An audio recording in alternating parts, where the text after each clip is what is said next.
What is up, YouTube? This is Alejandro. I got a different sort of video for you guys today. I thought, why not share what my 1 year goals are as someone that's very aggressive and younger and wanting to do a lot of things. This is actually in the floor of my home, in my bedroom, where I have this massive whiteboard that I got, I think, for $10, $15 at a garage sale, which is a steal. I think I paid more for the markers. And we're going to go over my multiple sets of 1 year goals. So this is not 2026 goals. This is more just like 1 year or less goals. I generally have 3 sets of goals that I keep. I have one set where it's just like 12 months or less from right now. I have another set that's 5 years and another set that's 10 plus years. Those are more internally tracked in my head. The 5 years is kind of, it's like a 3 to 5 year in my head. I can maybe go over that later if you guys like this, if this video does well. But let's get right into it. Let's talk about what I'm doing and what I am trying to do every day to get forward. One thing to note is that outside of my leisure time, which is not a lot of time, I have these goals written next to my bed because I want to remind myself that if I'm not doing things to purposely get me towards these goals, I'm wasting my time. The last thing that I want to do is to be older or old and look back and regret not pushing for what I wanted to do more than I could have. So let's go right to our self-storage side. This, as you guys know, I did just buy a commercial property, a self-storage facility in a small city outside of Austin. We actually closed on Monday. Today is Saturday. It's been 5-6 days. And I don't think I posted it. Well, we'll see. At the point that this video comes out, I may have posted a video of me buying it or not. Either way, by the time in the future, I'll have something up here for you guys to watch. So click right there. But let's first talk about what is the plan with the storage facility. Fully lease up. That's the first thing. So since we've bought it, there is, I believe, around 60% of the entire property is vacant in terms of unit space. That is bad. So the property breaks even. I probably pay $50 a month to own it right now with all that vacancy, which is great because I technically don't have to lease it up, but I want to make money, so I got to lease it up. So I've been stressing myself leasing this thing up. I've posted every single day on Craigslist and Facebook. I've also have a little sign outside, and I've gotten, I think, 2 people interested and no showings. They haven't followed up. So that tells me a few things. After some research, this is a rural city. I should expect to have slow inquiries, and I also just need to get a bigger sign. That's the biggest one. I'm going to be buying a 4-foot by 8-foot sign later next week because right now I have a 2-foot by 3-foot sign, which I think is just not big enough and not wowing people when they drive by.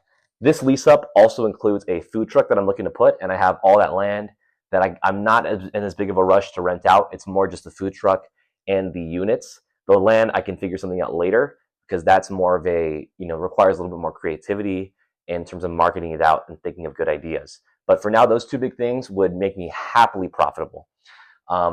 That's why I have up here this $3,500 gross income by end of year with a 2K NOI. So that means right now my debt is around $1,230 a month, $1,260 I think, with the other expenses being water, electricity, and trash and insurance being probably another $150. So my expenses, principal, interest, taxes, insurance is like $1,500 a month. If I get a $3,500 gross income to the property, which is very possible if I lease out all the units and get maybe 1 or 2 food trucks on there, I'll be netting, so cash flow to my pocket after expenses, $2,000. This is a significant number to me because that would pretty much double the amount of money, nearly double the amount of money that I can save a month. That would mean I could probably bring home like $50,000 a year cash saved every single month, which I would obviously reinvest into new deals, but that would just give me a larger cash flow snowball, so to speak, as well as investing in stocks or whatever else I want to do. So this is a goal that I want to have by the end of the year. That's 4 months from now. I think that's, or 3.5, no, 4 months from now, sorry. I think that's extremely possible, and I plan to get it done. Web self-storage. This is a software that I am implementing for the property because there currently is no accounting software or move-in software or checkup lease software. There's nothing. So I've had to spend, I think, around $100 right now setting this up. It still is not active because we're waiting on the payment processor. I'll have to move all my current tenants into it, and that'll just make it much easier where I'm not having to accept checks, cash, take phone calls easily. They can text through there. I can see it. That's all kind of just separated outside of my personal stuff. This will be great too for in the future because I'm sure in the next year or two, I'll probably hire somebody maybe 5 hours a week to just check up on the website, check up on the site once in a while, especially when I have a higher income on the property. I can afford to have somebody that is a very part-time local resident that can do some of these basic errands for me. And if it's all in one software, it'll be super easy. Utilities and marketing. I kind of went over marketing with the sign. Utilities, I have set up. I just haven't activated it because I don't need to, because I don't have any water, electricity needs on the site. So that's just kind of side things I wanted to keep in mind. So that's all of my self-storage stuff. It's a very simple property. Obviously, I kind of said with the land, that extra 2 acres I have, I don't know what I'm going to do with it yet. I'm going to first just kind of wait and get this first tranche through, make that money, and then I can assess and get some ideas flowing through. So that's my self-storage side. And we're going to have 4 or 5 YouTube videos regarding the self-storage. So keep that in mind. For our income real estate side, so this is outside of a specific property, we have a few things. My first goal, $150,000 plus an income for the entire next year, fiscal year. As of right now, in the past year, I've made roughly $110,000. I'm on track to make around $130,000 for the whole year, assuming that my current flip that's for sale breaks even. So it could be more like $140,000. It could be $125,000. Roughly $130,000 is expected right now, which is crazy to say. This is the first year I've ever made over $100,000. And it's also crazy because I don't feel the money. I've spent probably $25,000 renovating one of my personal rentals. And I've spent just money doing other random stuff. It just flies through. It's honestly crazy to think, like, I feel like to show for the $120,000, $130,000 that I made, I probably have, it just disappears ultimately. It gets all reinvested. I don't feel the money. It sucks, but I mean, I'm just not making enough money yet. I'm reinvesting everything I can into myself and into the new properties that I'm getting. So it's weird, but that's what I think about. So for next year, I have $150,000. Realistically, I would like this to be $200,000 or more. We always want growth. But the thing is that of that $130,000 I just talked about, half of that is flipping. I'd say $60,000, and $70,000 is my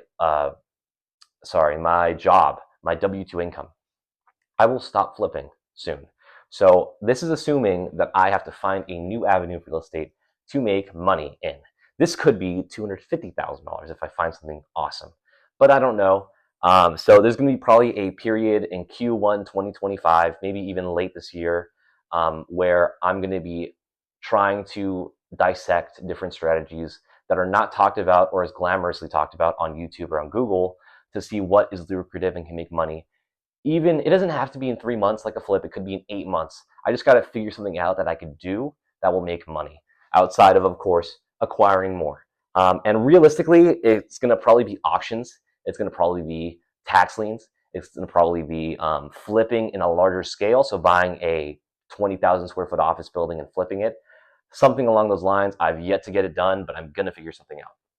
That's that. So realistically, like I said, I want this to be 200, but 150, I'll be very happy because that's still an increase and with a different avenue of something I'm trying to figure out. Buy another commercial property. This is going to be my Q2 goal. So after we get our self-storage facility all leased up, all good to go, I'm netting $2,000. I'll be on the market again to look for the next property.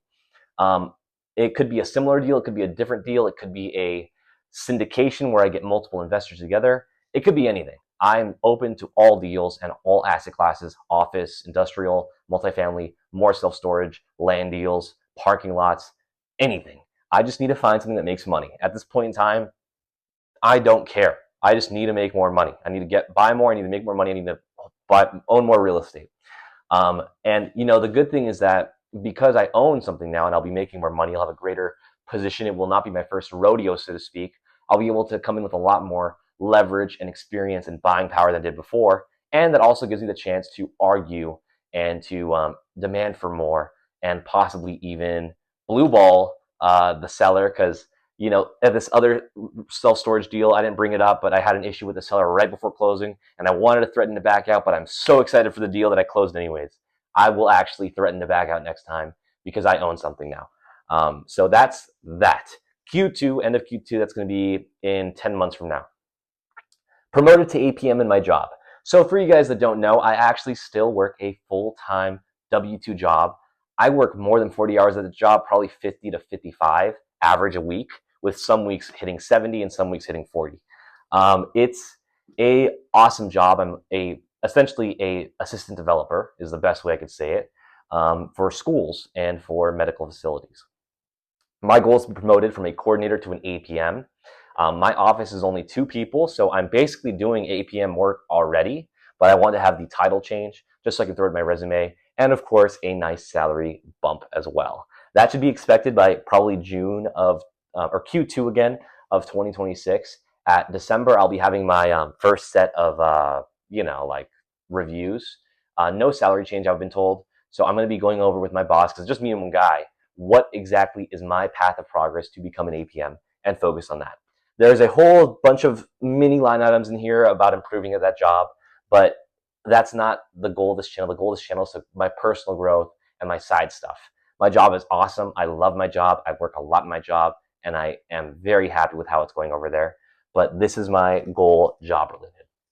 Last thing, CAM software. So this is a additional business. This, again, also just like the one above, could have 15 side things. So I have, for some personal stuff, I have a family member who owns 2 large buildings in Los Angeles, my great grandma who passed, and we have a person managing those properties. Those properties, that guy's been doing a horrible job. He's been messing up, he's been slow, he's been negligent. And one thing that we have to do every single year with triple net leases, if you don't know what that is, that basically is just like a lease where the tenants pay for everything, is we have to reconcile at the end of the year in accounting for a common area maintenance charge. This is the charges for the lights in the common area. So like, let's say if you walk into an office, there's like a lobby, who's paying for those lights? That usually is getting split between all the tenants. This cam was back done for 7 years, like all messed up. So my father had a great idea, which I think is also an incredible idea, of creating a software for this cam that could automatically reconcile everything, and especially using AI now that it could read leases and calculate it for you completely from start to finish. There's a lot of avenues of cam that I'm not aware of that I'm learning about right now and reading in my spare time.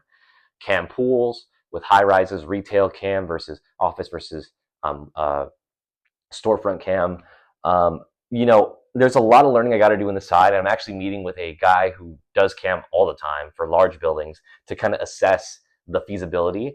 That way I can actually bring this to software engineers and see if I can get this done. This is more of an idea. This is something I'd love to create and love to make happen. This is something that also is not a priority. It's definitely, I'd say, 4th in priority, where I'm slowly making progress every single week, but very slow. I'm sure if I quit my job, I could focus on this 100%. But ultimately, this is just an idea, and this is something that could easily fail, and I could easily lose a lot of money in. And there's a pretty high chance that this is going to fail, and I'm going to lose 10 grand on initiating the software, build up, and startup. But software is where a lot of money is made, and especially when you can solve a problem that is very, currently in order to calculate CAM, it's very manual, it's very slow. If I can make that any faster, I can provide a great amount of value, and I could possibly be bought out by a larger property management company, or I could grow it 5 years, 10 years down the line into something incredible. So that's my income and real estate goals. For the last tranche of goals, we have our personal goals. So personal excludes everything real estate and income related, and of course with the singular building. If you couldn't tell, this is very specific. These two are more generalized on overarching stuff. I feel like I don't always have extremely specific goals. Sure, they're quantified, but they're not necessarily like with each line item, unless if it's something like this, where it's a short-term goal. So personal, 2,000 subs in YouTube by end of year 2026. For you guys that have been watching the channel and actually keep track, which I doubt is anybody, I have 115 subscribers at this moment in time in August 30th, 2025. Last 2 months ago, I had, I think, 83 or 84, around there. So that's an incredible amount of growth in 3 months. And with my channel being a niche real estate, commercial real estate, hustler type channel, I'm not expecting to have the masses follow me. I'm not a finance guru. I'm not posting about stock picks and whatever. So I don't expect to have, really in my entire time on this channel, 50,000 subscribers because there's only so many people interested in this sort of stuff and that would want to watch it and actually tune in and listen for a long period of time. I'm a very unique sort of avatar, and that I don't want to do generalized stuff. So I know that the growth will be slow, but I believe I can get 2,000 subscribers by the end of year 2026. I think it is very feasible. There's a few apartment guys that have 100,000 plus subscribers that only talk about apartments. I'm not talking about apartments that much. So that's just my personal goal. I know YouTube's a slow game. I feel like with every single video, I'm getting 1% better in terms of how to post, what to talk about, how to speak, how to talk to a camera. I just got this mic. I'm gonna have to get a light or something.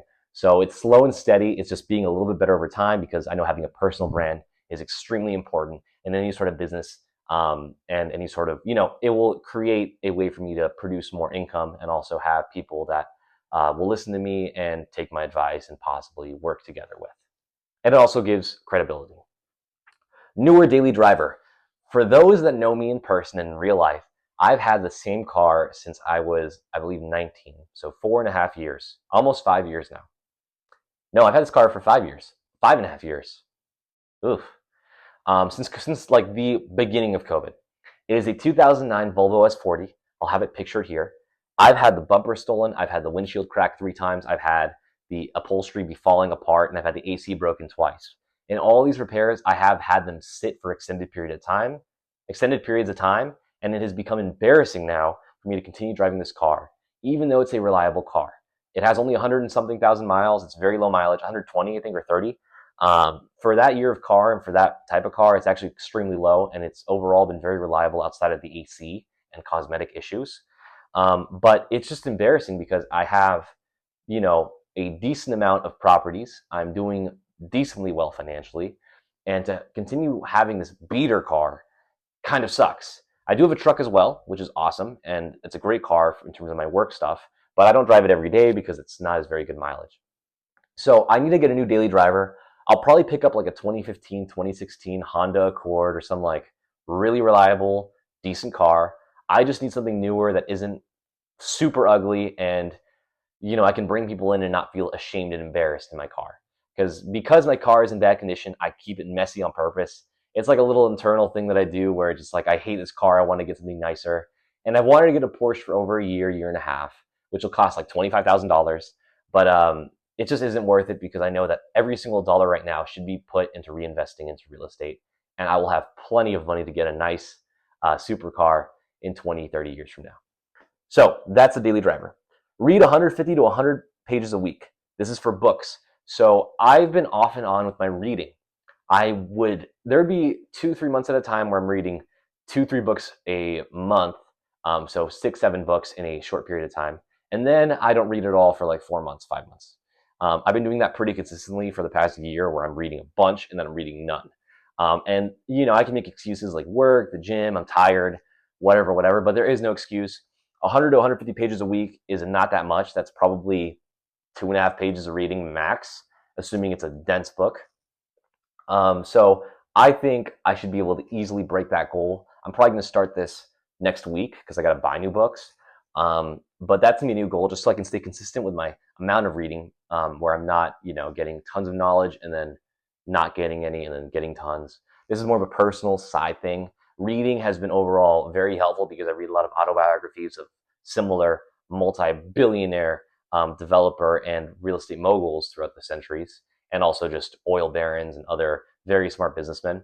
I really enjoy it because I can almost see and feel their process of how they started to where they finished, their mistakes, their problems. It's better than a podcast, in my opinion, because you're getting a much larger picture of their entire life. And of course, it takes 6 hours, 6, 7, 8 hours to read. One networking event per month. I've been pretty bad at going to networking events this past year. I used to be really good. I used to go to 2, 3, 3, 4 a month, once a week almost in Austin.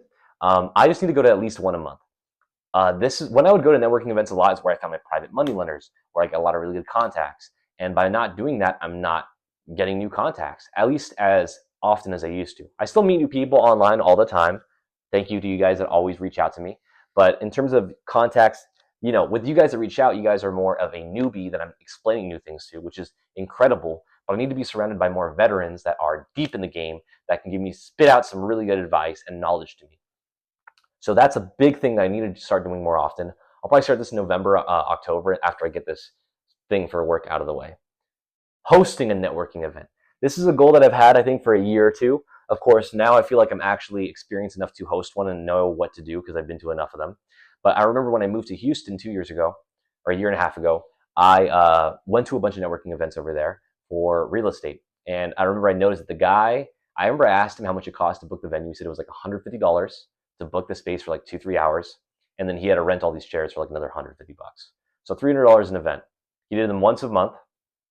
And when you're there, you get a lot of newbies, but the person that makes the event happen is the expert. Everybody looks at him as the expert during the meeting. And of course, he may have one or two other speakers. He may invite some guys out that he knows, but it's an incredible way for him to be seen as the expert in your market to both newbies and to veterans, and that you actually know what you're talking about. And it adds a tremendous amount of credibility to anybody that comes. Of course, if you can get these events to be, ideally, I'd want to do them once a month and consistently do them. I may just do one and see how it goes. If I get 20 people, 30 people, whatever it is, I can maybe have them walk through a property that I own. I have no idea. It's yet to be figured out. This will probably be done by Q2 of 2026, so in 7-8 months from right now. But this is a goal that I 100% will be pursuing and will be going through with, because I think it'll be a big deal. It'll be pretty badass, in my opinion, if I'm hosting a full event. And last thing, this is a personal, crazy goal.